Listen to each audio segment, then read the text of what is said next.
আসসালামু আলাইকুম সুপ্রিয় দর্শক। দেখুন, এটা হচ্ছে আমার রেড ভেলভেট ড্রাগন গাছের একটা ফুল। তো আজকে রাতের মধ্যে এই ফুলটা ফুটবে। আপনারা কখন বুঝতে পারবেন? যখন দেখবেন এরকম সাদা অংশ দেখা যাচ্ছে, তো ওই রাতের মধ্যে ফুটবে, এটুকু নিশ্চিত থাকবেন। ফুল ফুটলে অবশ্যই হ্যান্ড পলিনেশন করে দিবেন। দেখুন, আজকে আমার অনেকগুলো ফুল ফুটবে, তার মধ্যে এটি একটি, এবং এখানে আছে এটি একটি, এটি একটি। অনেক বড় বড় ফুল হয়েছে মাশাআল্লাহ। কয়েকবার ড্রাগন হয়েছে, তো এবার হচ্ছে লাস্ট প্রায়।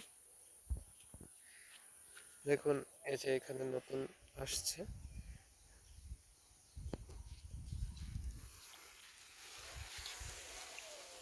এরকম ফুল আসার ঠিক 15 থেকে 17 দিনের মধ্যেই কিন্তু ফুল ফুটে যায়। তো আপনাদের 12 থেকে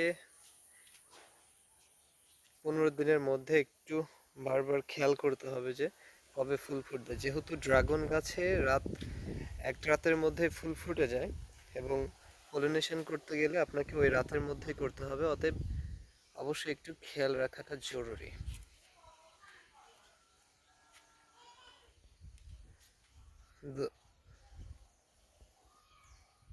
দেখুন বন্ধুরা, আজকে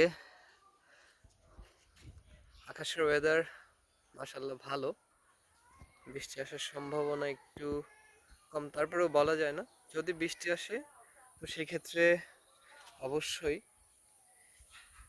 পলি ব্যাগ দিয়ে এদেরকে কভার করে দিতে হবে।